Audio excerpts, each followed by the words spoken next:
welcome everyone. Please excuse that I was on mute. I'm Ritu. I'm calling from Delhi. This webinar is on COVID-19 from the perspective of the vulnerable, learnings based on studies conducted in Sri Lanka and India. This is the 19th webinar being organized by Sri Lankan Evaluation Association. Congratulations, SLEVA. This is in partnership with Institute of Social Studies Trust, Eval Gender Plus, Asia Pacific Evaluation Association, Eval Youth Sri Lanka, Center for, sorry, I'm not able to read this. Center for Evaluation, University of Srinagar. Yeah, so Center for Evaluation, University of Shri Jaya Vardhanapura, and Evaluation Community of India. In today's program, we will have presentations from Ms. Piroshni and Dr. Monica, and comments from Asela and Randika. Next, please. Ground rules, I'm sure you are very familiar with all the Zoom calls. So I request you to keep your microphones muted and video feed disabled at all times. But we would love your insights. You bring in a lot of experience. So please engage on the chat. Yeah, next, please. What do I say about myself? I work with the Global Fund for Children and ISST and moderate gender and evaluation online community. Now I request Asela Kalugampatya, the president of SLEVA and also a member of Eval Gender Plus management group, to please share his insights and so that we can kick off the event. Over to you, Asela. Thank you, Ritu. I warmly welcome everyone for the 19th SLEVA webinar.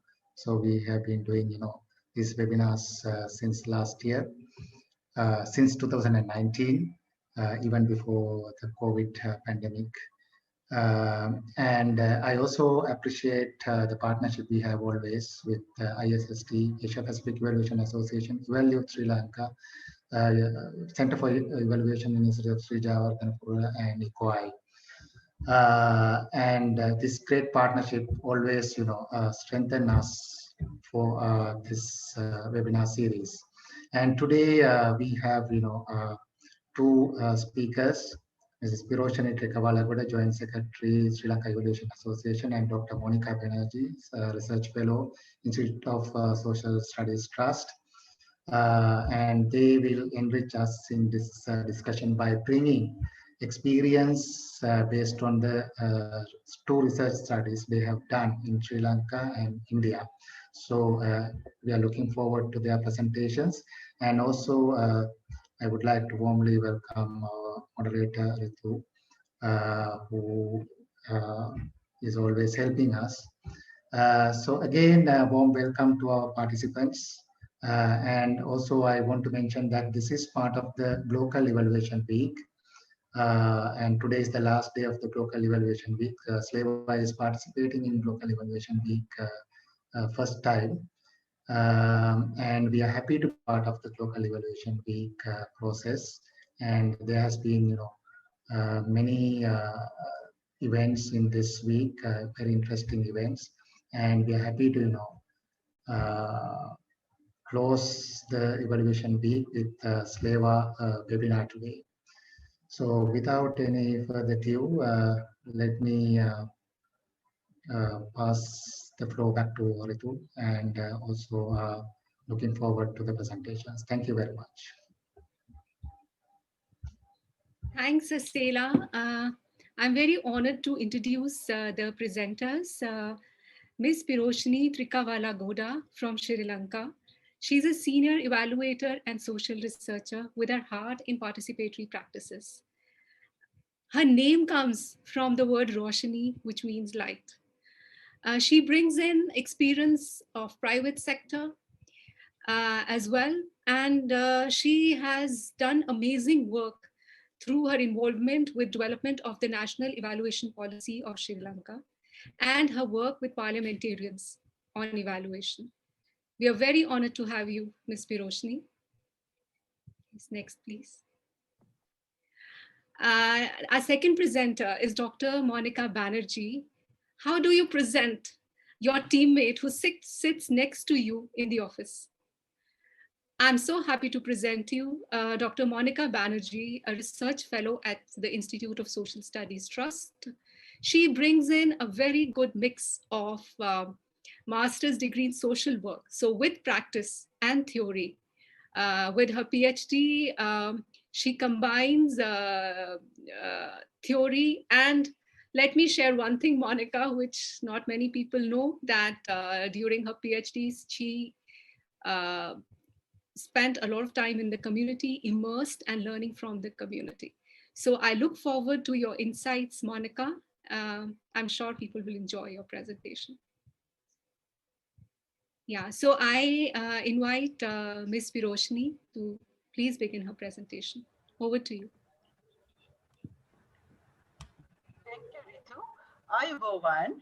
Greetings from Sri Lanka. Next. Randika, yeah. Can you see? Yeah, next. Okay. This is the outline of the presentation, the grant, purpose of the study, geographical coverage, sample, methodology and data collection, summary of key findings, limitations and recommendations. Next. Next. Actually, EvalGender Plus, we got the grant from EvalGender Plus. Sleva got the grant from EvalGender Plus, and EvalGender Plus is a network of Eval partners, which I believe all know about it now. Next.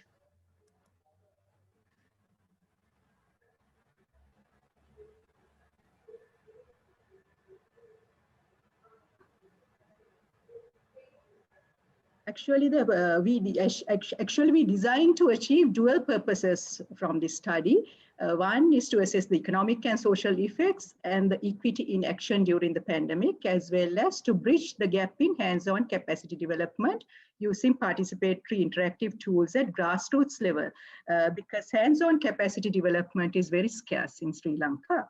Probably this is the first of its kind at Sleva. Original plan was to provide training to 7 YEs. Additionally, was successful in extending the training to 2 officers of the Ministry of Women and Child Affairs. Next.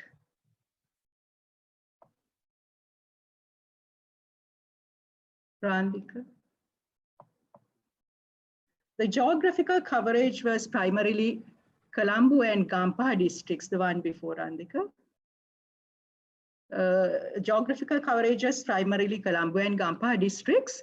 And those 2 districts from the very beginning were really affected by the pandemic. And we had the migrated workers from many parts of Sri Lanka. You can see on the left to your, the picture to your left is from Colombo, a very congested area. The one in the right is from a semi-urban area in Gampaha. And actually this family didn't even have chairs to sit. So we got stools and sat outside, and this is outside their home because they didn't have enough space in their garden. And we are on the road doing the questionnaire. Next.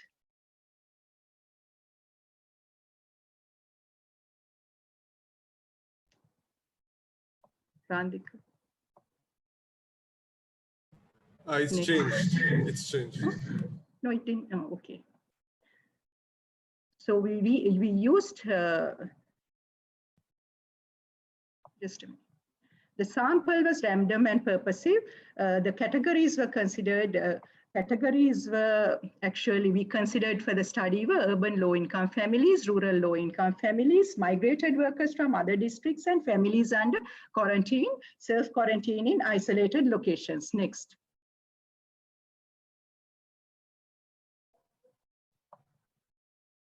Methodology was mainly participatory. We took a participatory approach and quantitative and qualitative data collection. Next.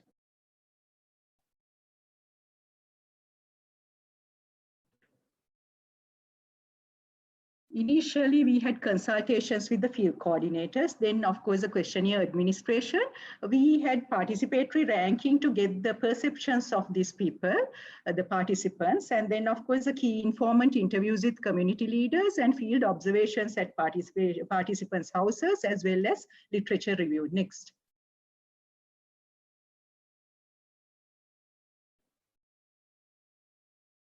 Summary of the key findings. Where employment is concerned, the worst affected were the daily paid, unskilled, and the skilled, self-employed, and the ones working in non-established businesses. So they had income loss and no purchasing power, leading to difficulty in accessing essentials. Then the quarantine and self-quarantine in isolated locations lost employment due to stigmatization. And public and private sector essential services, of course, continued work, and they got their salary. And large establishments of the private sector paid salaries in full or partially. Next. So there was immobility due to travel restrictions and loss of income that caused loss of income. And that resulted in difficulty in accessing food and essentials and healthcare and things like that. And the vendors, of course, gave exorbitant prices, and the people had to buy with whatever prices the vendors quoted. And therefore, there was insufficient food, medicine, sanitary products, herbal disinfectants, etc. Some had anxiety. They feared loss of employment and insecurity due to loss of income. Some of the residents in isolated areas lost employment due to the stigma because people are scared to employ them, thinking that they will contract corona. Next. Not only that, the residents in isolated areas again faced stigma from people in surrounding areas also. They didn't even allow them to come to their houses because fearing that they'll contract corona. And then children in urban housing were disadvantaged in terms of mobility. You can see this picture actually. There's a canal and there's a small path to this particular house. So the children didn't have any space to play around. But children in rural and semi-urban areas had some space to play around and were emotionally better off. Then, of course, there was disruption to education due to the closure of schools and private tuition classes. A few were saddened due to inability to attend funerals of their immediate family members.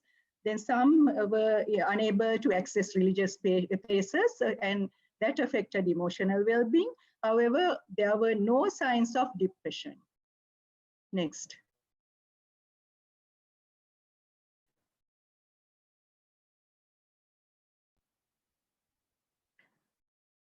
Bridging the income gap. During the lockdown, the government made stimulus payments of 5,000 rupees each. There were two tranches. Some got one tranche, the others got only 5,000, some got 10,000 actually, two tranches. Then, of course, the dry rations relief pack. Mainly religious institutions such as temples, then churches and mosques, as well as the politicians. They were in the forefront during the first lockdown phase. They were very active because it was just before the elections. And of course, we had the well-wishers, children, siblings, and relatives in Sri Lanka and abroad. Other methods were pawning jewelry, borrowings from private lenders, and of course, after the lockdown was lifted, corporate banks. Then some of the three-wheeler drivers had to sell their vehicles because they were unable to pay their lease rental. And they need to find employment. Some of them were employed as unskilled labor. Then some of them used housing loans for other essentials such as paying rent and daily needs. So thus, the vulnerability of the vulnerable intensified. 50 to 75% women and men in urban and semi-urban areas perceive that it is easier for men to find employment and bridge the income gap. Women need, because they think that women need to care for children and homes. But 50% of rural women thought that men and women can equally find jobs because some of them were actually from the estate sector. So estate sector provide jobs from, estate sector provide jobs to women as well. Next.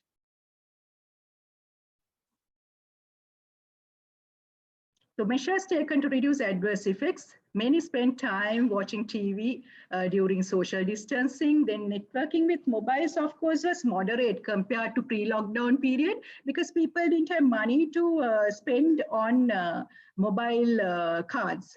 And some husbands spend more time with children and helping in household chores. Not much time was spent on reading, as the reading habit is not there among these people. And only participants who had garden space could venture into the home gardening. Next.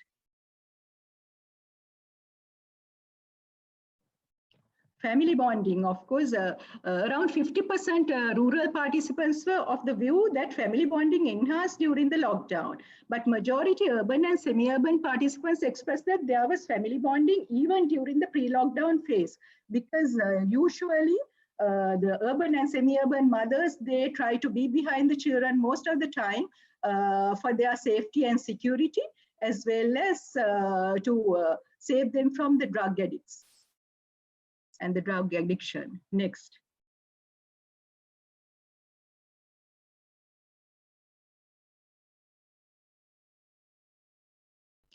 Where the domestic violence is concerned, the rural participants said there was no domestic violence. Actually, we found out that there were more police raids during the lockdown phase and illicit liquor was not freely available. But urban and semi-urban seemed reluctant to reveal about domestic violence.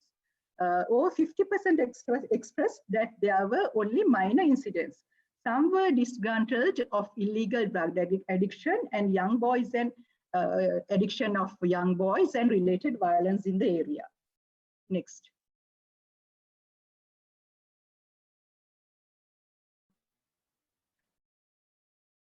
Community awareness of the services provided, actually.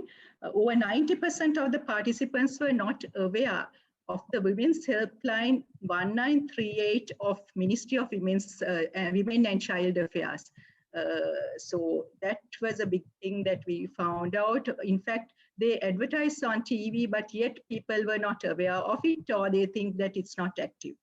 A few were aware of the women and children's desks at the police station. Many were aware of the police emergency service 119, and majority were aware of the 1990 ambulance service. Next. Limitations of the study.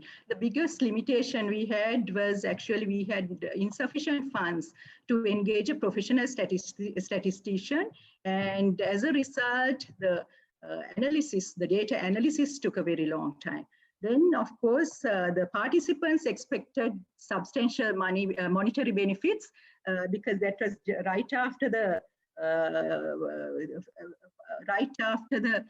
lifting of the lockdown, and a lot of people didn't have enough money, so they expected that we'll pay more money to them. But unfortunately, we didn't have enough money to pay them.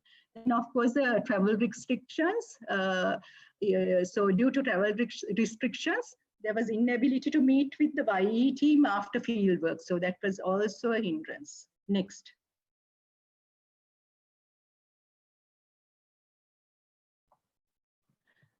We have a few recommendations to strengthen linkages between the authorities, such as WDOs, that is the Women Development Officers working at grassroots level, and the communities to enhance community engagement in both development work as well as during emergencies. Then the community engagement in identifying, maintaining, and systematically updating data on the vulnerable. Daily paid skill, that is actually the daily paid skilled and unskilled and self-employed, so that the information is readily available when providing relief measures during emergencies.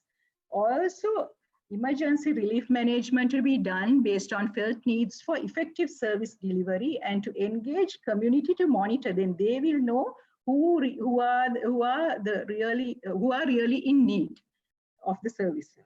Also provide gender awareness training to help empower women, create awareness of services such as Women's Helpline 1938 through officials working at grassroots levels such as WDOs. Next.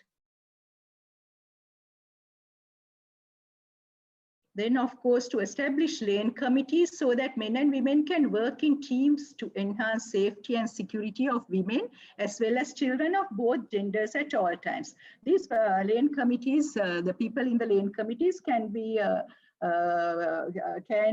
also help at the time of emergencies, and they'll be readily available if the lane committees are established. A system to be established to maintain confidentiality on information provided in relation to violence and illegal drug addiction so that the community can be engaged in mitigating such issues. Also, majority, both men and women, expect women to care for children and attend to household chores. So it's good if we can provide self-employment training opportunities for women so that they can work from home and strike a healthy work-life balance as well as be empowered. Next.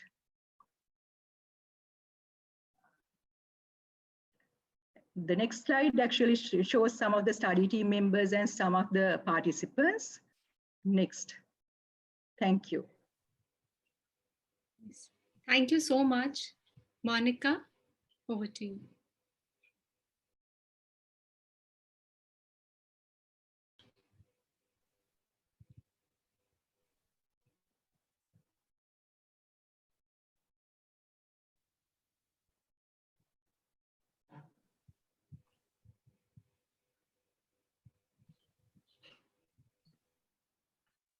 Hi, everybody. Thank you so much for providing me this opportunity to present at the SLEVA webinar. I'm Monica Banerjee, and I'm from Institute of Social Studies Trust, New Delhi. And today I'm going to be presenting some of the findings from 2 studies that we conducted last year in 2020 to understand the impact of COVID-19 lockdown on women informal workers working in 5 urban informal sectors. The studies were done, one during the lockdown period, which was between March end to May end, and another part of the study was done in the post-lockdown period, which was October to December. It was felt that we need to do 2 separate studies because even though the lockdown had ended, the pandemic had not ended and has still not ended, and we wanted to understand whether things have become better. So I'll just quickly start sharing my slides. I also wanted to just say that there are 2 parts to my study. One is basically, sharing some of the findings, but I also would like to delve a little bit on the changed methodology now, because, in this lockdown period, as Shini has also rightly said, it has been extremely difficult to conduct research. And we also as a team really struggled in terms of, how to go about this conducting research, and we tried to build certain relationships, try to do things in a more innovative manner. And I wanted to dwell on that. And though it was kind of rugged with struggles, but I just wanted to kind of focus more on the takeaways from that methodology. And hence I would request Ritu to, kind of cut me at 6 minutes so that, I kind of don't overdo my time limit. So for first 4-5 minutes, I just want to delve on the study, but then last 5-6 minutes more on the methodology and the key takeaways. Ritu, please stop me if I take too much time, yeah? Okay, I'll caution you after 6 minutes, okay? Yeah. Thank you so much. Okay. So basically this study was done, as I said, in 2 parts. I'm right now presenting the data more from the second part, which is October to December. In both the studies, we conducted the survey with the same set of informal workers, more or less the same set of informal workers. In the second time, we took some more workers. So the total data was 306, sample size was 316. Sample size was chosen with the help of local community level organizations. So this time we understood that because of the lockdown, we could not come out of our houses. We had to do a lot of the work through telephones and through emails and through Zoom calls. So we contacted local community organizations, and you see the name of the organization. I will not repeat them, you can read them.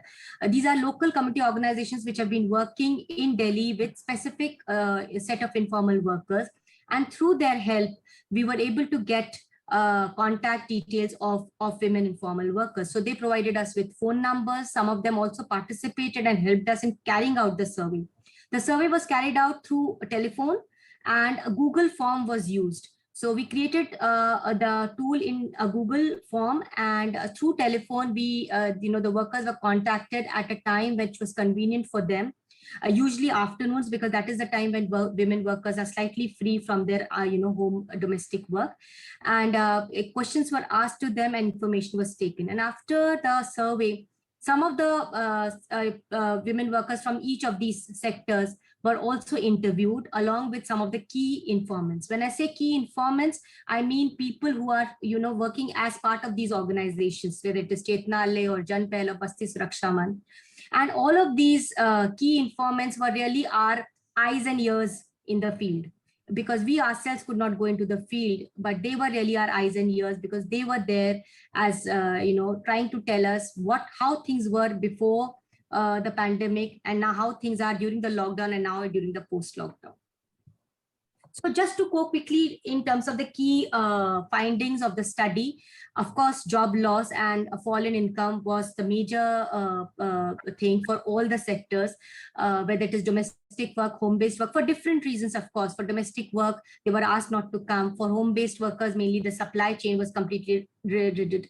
The waste workers could not sell the stuff that they had. They were collecting from house to house, so they could not sell it. Street vendors could not come out in the street and sell their stuff. So because, during the lockdown, even post-lockdown, people had stopped buying and were, getting more and more dependent on e-markets. So, whether it's Amazon or Grofers or Big Basket, different variety of e-platforms are now available in India.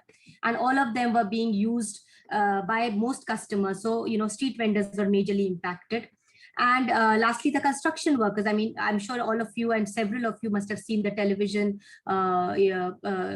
news where, migrant workers, mainly construction workers, had to go back to their villages. So construction work was completely stopped and they had no work. So all the 5 sectors were definitely, impacted during the lockdown, but also after the lockdown, because even though the lockdown was over, people's fear of the pandemic did not go away. So people were still scared. And so shops did not open. People did not start buying. People did not start, coming out or asking their domestic workers to come in. So it took almost September, October, until September, October also, when we carried out the sample survey, workers were still looking for, majority of them were still looking for work. And you can see that 64% had suffered from job loss. So when there's no job and there's no income, you have to borrow. And as you can see across the 5 sectors, whether it's construction workers, domestic workers, home-based workers, street vendors, or waste workers, all of them had to borrow. And majority of them took loan from informal setups, whether it is their employer or neighbors or relatives. It was also Mahajans, who are the pawn brokers who are selling of this stuff or mortgaging stuff. So majority of them had to borrow money to kind of float and to ensure that food was coming in. Please take note of the fact that food was distributed by the government only during the lockdown period. So, dry ration was distributed from March till May. But after the lockdown was over, but work did not start, but the distribution of ration stopped.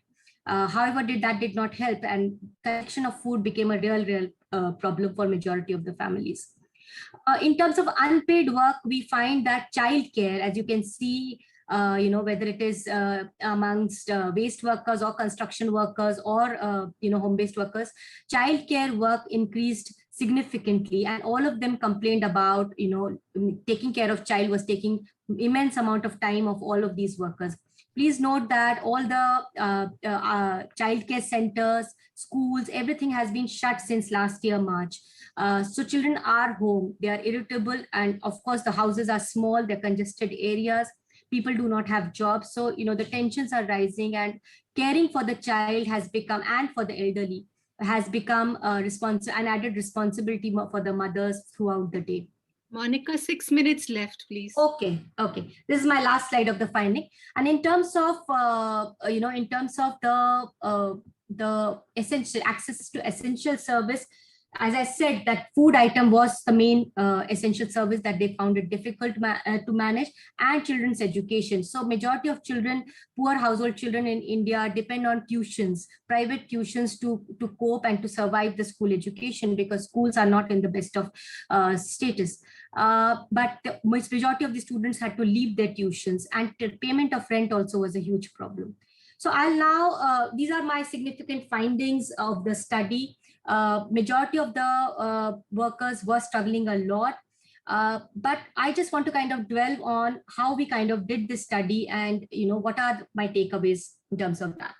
So when we started, in fact, even when we imagined the study, the fact that we could not go out of our house meant that the way we are used to doing our studies, going out, creating a certain relationship or certain rapport with our respondents, understanding how things were earlier, getting an understanding of the context, all of that went missing.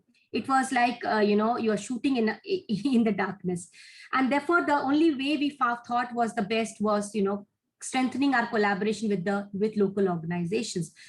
We started calling up local organizations who were very much busy in relief work, but they came forward to help us out in terms of doing these studies. There was a certain sense of ownership that built, because not just that the study was important for us in terms of understanding what was happening in the field, how these women workers were coping, but for them too, because it became a tool for them for advocacy, for more policy interventions. So our key challenges were, as you can see, how do we reach out, how do we access valuable insights of the context, and how do we build a connect with the respondents. All of these, our collaboration with our local organization really helped us. So we could develop a comprehensive understanding in terms of what was the situation before the pandemic and what is the situation, during the pandemic, during the lockdown, and even after the lockdown. It also helped us to kind of, develop our tool in a better manner, because, what kind of questions should we ask?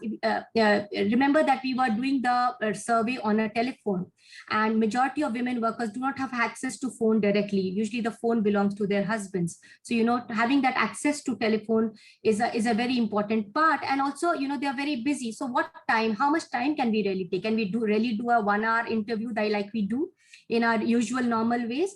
No, we can't. So a lot of questions, what we can ask, what we cannot ask, had to be, sieved through. And it really had our collaboration with the local organizations, because the kind of information we were able to get from our key informants, that really helped us in developing a better tool and effective access. It kind of, before we were able to even decided to call our respondents for qualitative interviews, we already had a certain background. What was their day like?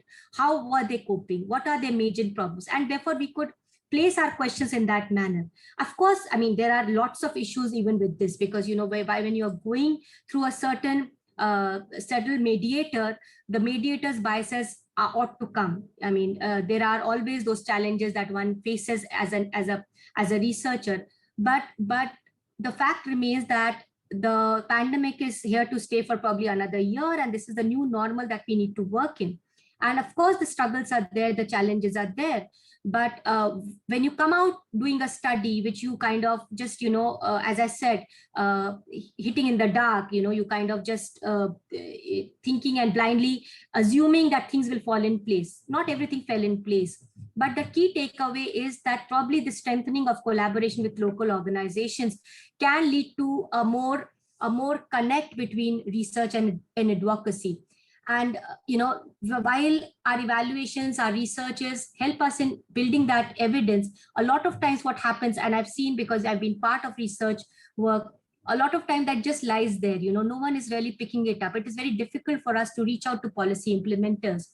But when there is a certain kind of ownership in doing a research between advocacy units, community organizations, and a research group, there is a chance if we kind of are able to build a better alignment between these two for a more comprehensive policy action. And I think that is the way to go forward from here on. And in this new normal, it is important that we kind of think in these new lines as to how, in collaboration with local organizations, we can kind of come down from our this pedestal of we are the researchers and they are the advocacy members and we don't have to have anything to do with it. I think there has to be a certain alignment between the two, so both of them can work together for a more comprehensive policy action.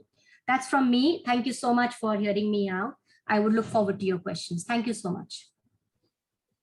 Thank you, Monica, and thank you, Ms. Piroshni, for your comprehensive presentations. We have a few questions. The first one for Ms. Piroshni. The photographs, Jinendra really liked them, so appreciation. Jinendra comments that majority did not wear masks in the communities. Any insights on that? And the second, this was done during, this was done after the lockdown period. So majority didn't wear, including us also, I must say.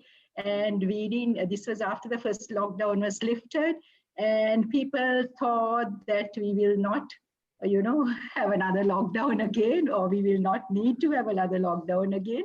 So I'm aware that people didn't wear a mask. Other problem is when you wear a mask, it's very difficult to reach out to the people, because we went one-to-one, it was a one-to-one questionnaire. And of course, we made sure that we went to safe areas. But I know that we didn't wear masks. But one reason was we had to talk to them. And if you go with a mask, it's very difficult to talk to people and get the insights from them, because we were asking so many questions from them. So that was the reason. Okay, thank you so much. Another one is that sampling slide, you've mentioned about random and purposive sampling. So please, could you explain that? Actually, it was not easy for us to get the meet the people, because people were expecting monetary benefits, the low-income groups, because they were right after the pandemic, the lockdown, and a lot of people didn't have sufficient money with them. So they thought this is a big project, and that we were going to have a lot of money to give them, because they needed money and they were not available. And whatever the work they were able to find, they went to do their work rather than sitting and, because we gave them a very small stipend kind of thing, which we could afford. So whom we could get, only we were able to find. And of course, among those people, we went random. And when I say purposive, actually we went to these people, for example, urban low income, rural low income, migrated workers and family members under quarantine. So people under quarantine in isolated areas. So for that purpose, we had to go for purposive. Okay. Thank you so much for your response. I also urge the participants, if they have tried new things, because we all have a lot of experience. So please do share in the chat and keep your questions coming. The next I have to share with you, because you're interested in participative approach, because it's actually the closeness with the participants that you're able to get as much as information as possible. So when you wear the mask, you're covering yourself. So it was a bit of a problem. But at the moment, now, of course, with this third lockdown, if we have to do this, we will have to wear masks. Okay, thank you. The next question is actually for both the presenters. This is from Thilka Raja, who says that what were, if you observed, any coping strategies? To elaborate further, Thilka Raja says to bring out people from the stress from the long lockdown and restrictions. So did you observe any coping strategies? Yeah. Monica and Ms. Piroshni. Can you repeat your question, Ritu, once more, please? Yeah,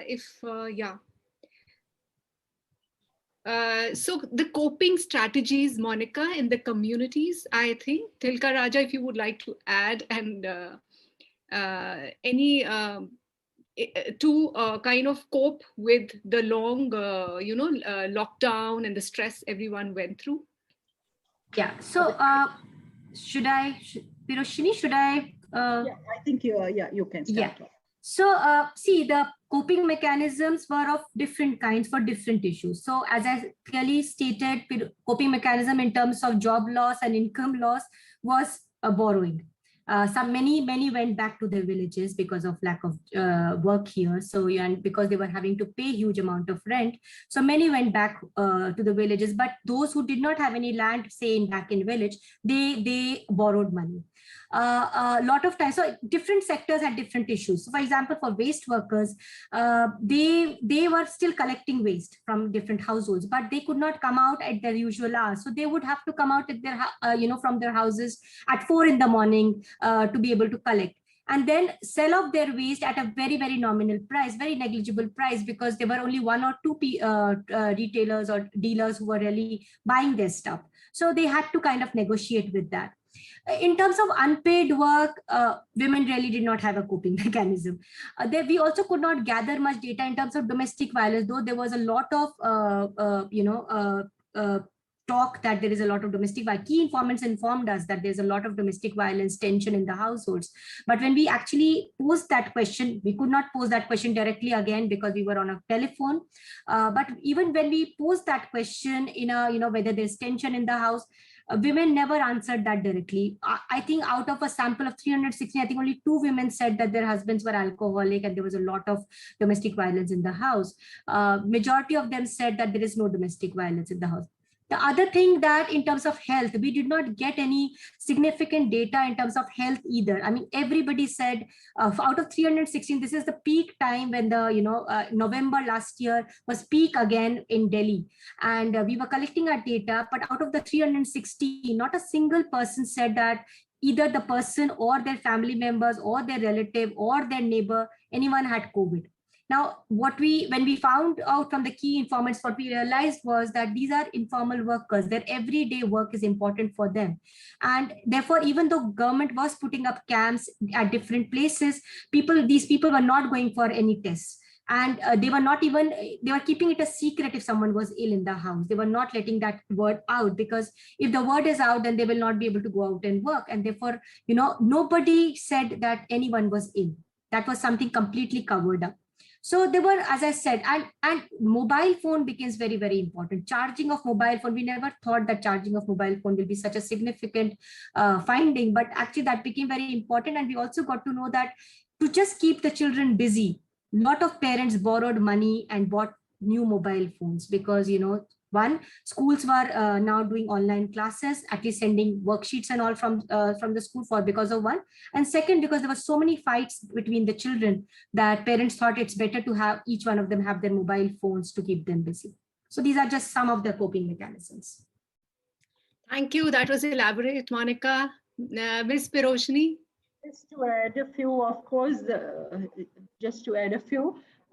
employment, of course, was a huge problem. Some went back to employment, but unfortunately, the people not the lockdown, actually, the people in self-quarantine areas under isolation, self-isolation, it was actually a big problem for them. They couldn't get back to their jobs because they didn't have, they were not taken back by the employers. So what happened was they had to borrow, they had to look for other means, and then that's why I said they sold their trishaws. For example, even three-wheelers they had to sell because they couldn't finance them anymore. So employment was a problem. Employment income was a problem, and they kept on borrowing. They were pawning. Pawning jewelry is quite common in Sri Lanka. That was one of the things. And of course, TV, watching TV. Most of the people, they kept on watching TV as much as possible. And some of the fathers, husbands and fathers, some of the husbands actually helped in household work, while some of them helped with their schoolwork because the work was coming online, and then their help was needed for that. So those, I think, in addition to what Monica has already explained, I think those are the things that were there. Okay, thank you. Monica, there's a comment from a participant, Pramod.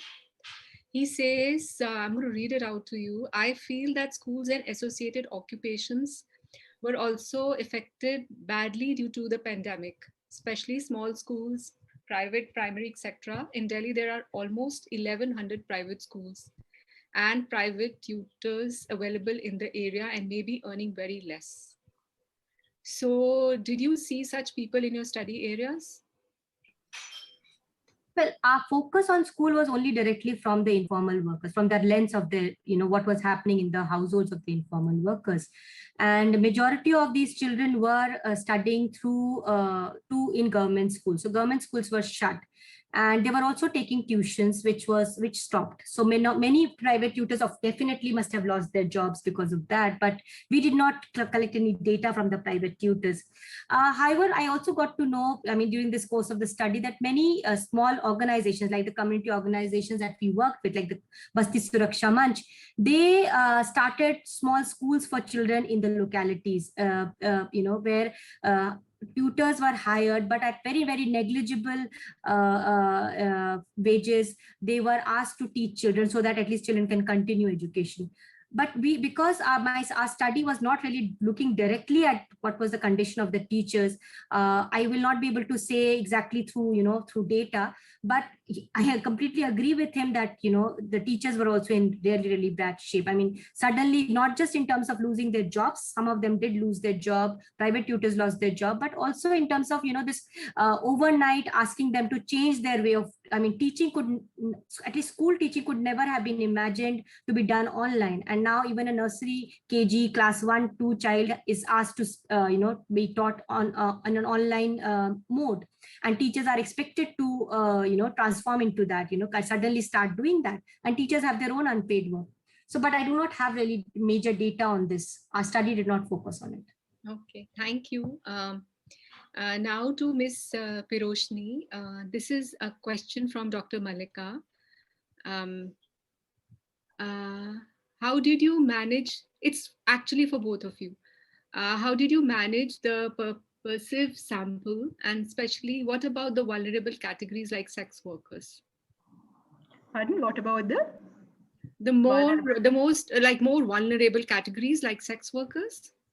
Yeah. Actually, we didn't focus on sex workers because ours was a grant given by EvalGender Plus, and we had to send a proposal. In our proposal, we were looking at only urban low-income group, rural low-income, migrated workers, and of course, family members under quarantine. So actually, we had a lot of difficulty in finding these people because most of them expected money from us.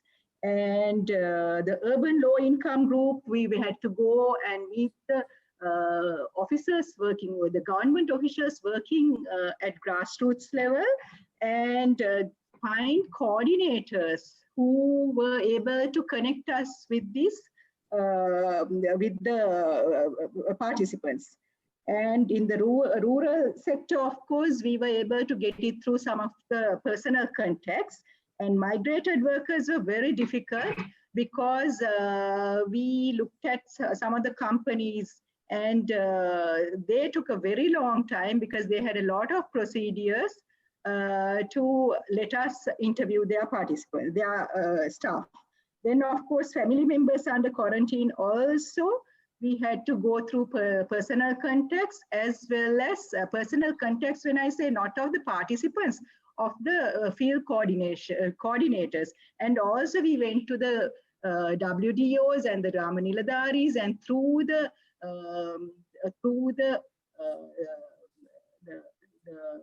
divisional secretariats, we had to go through and get to them. So it was not an easy task because people were not coming to talk to us without us giving them much money. So because of that, we had to limit to, to limit to certain areas. Our sampling was mainly through the local organizations, local community organizations. So we actually contacted the community organizations. Each of these organizations work with a specific group. So whether it is, Nirman, which works specifically with construction workers. Basti Suraksha Manch specifically works with waste workers. So each of these organizations works with a specific category of workers, and we approach them because our strategy was that we do not know these workers directly. We know the organizations. We have had some kind of a relationship with these organizations in the past, since we've been meeting and we've been trying to get them, collaborate with them. And it is through them that we were able to get they were able to get, kind of bring us the contact details of the workers, and they were able to help us approach the workers. Regarding sex workers, so in 2019 we wanted to do a study in terms of impact of the problems that sex, apart from all of these 5 sectors, we also wanted to focus on sex workers and to understand what are their issues. But it is kind of difficult to approach sex workers even in the normal, pre-pandemic days. It takes a lot of time in terms of building that network. Also in India, through brothel, sex work is very, very, it's not as high percentage as in other ways. So one has to be really approach again the networks who work with them to be able to approach in the same manner. And we did try doing that.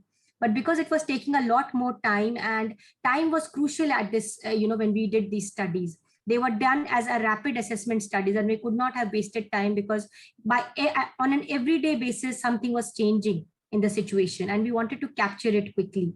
So we could not wait for that, and therefore sex worker was consciously, removed from our sample size. Though we do want to do a study on the impact of sex workers, but I wanted you to note that there are several other organizations which have done, especially the networks have done a lot of studies in terms of impact on sex workers.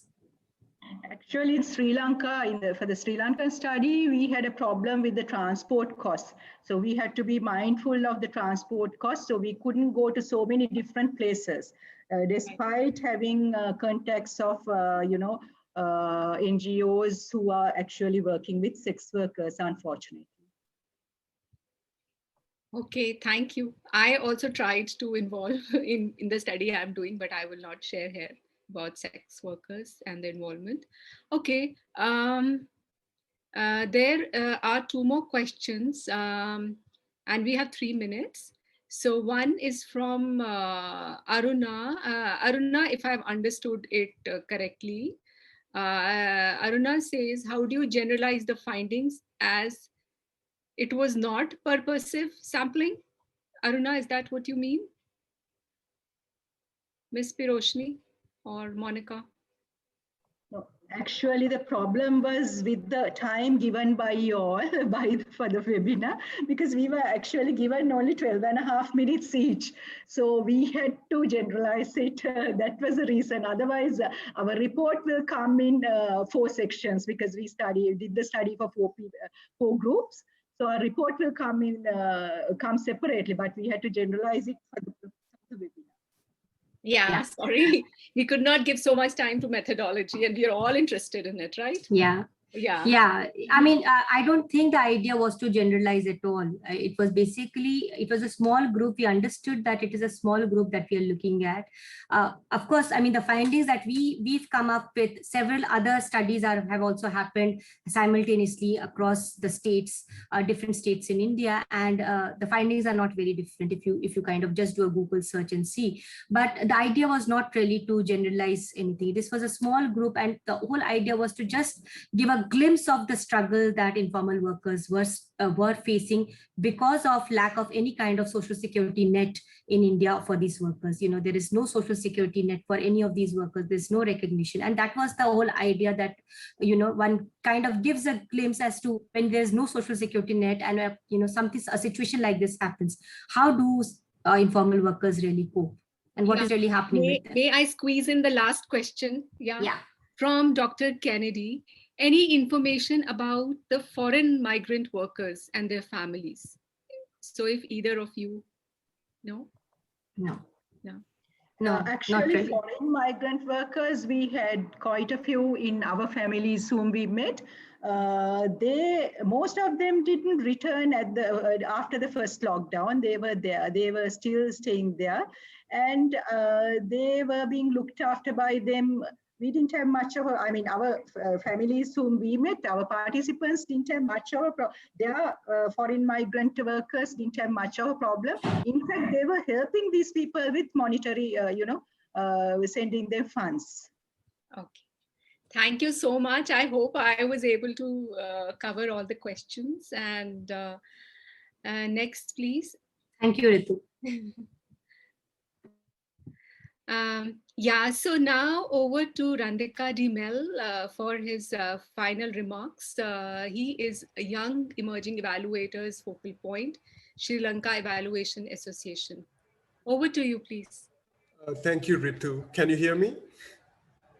Yes, please, loud and clear. Okay, thank you.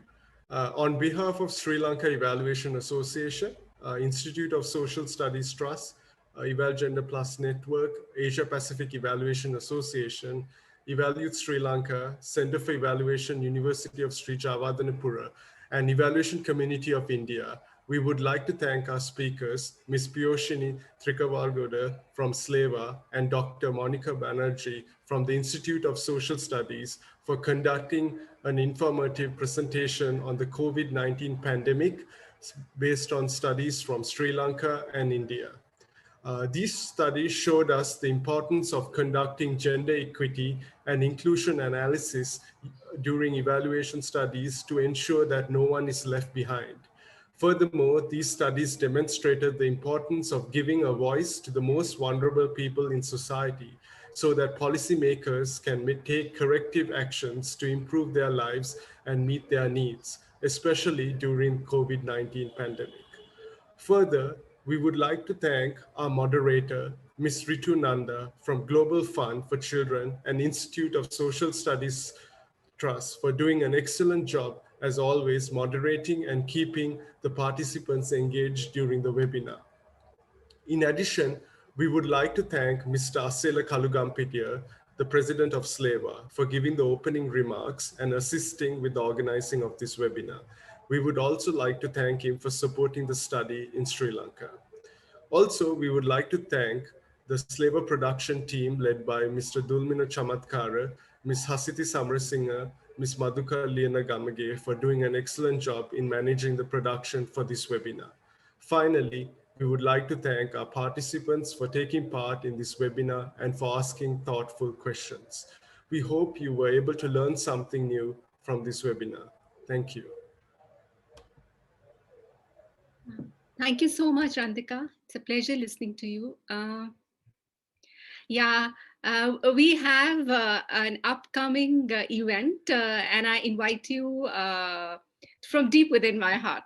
So we are going to have a consultation, Walking with Communities and Citizens, an online consultation on strengthening community ownership in evaluation. Would you like to come and join us and walk together with communities? This is under Eval for Action evaluation strategy of Asia Pacific Evaluation Association. It is on 24th July, and I really hope you can meet us there. Yeah. So and there's even more interesting event coming on 26th June on technical competence. This series consists of 8 webinars during April to November 2021. So join us for exploring competency domains, technical competence on 26 June 2021.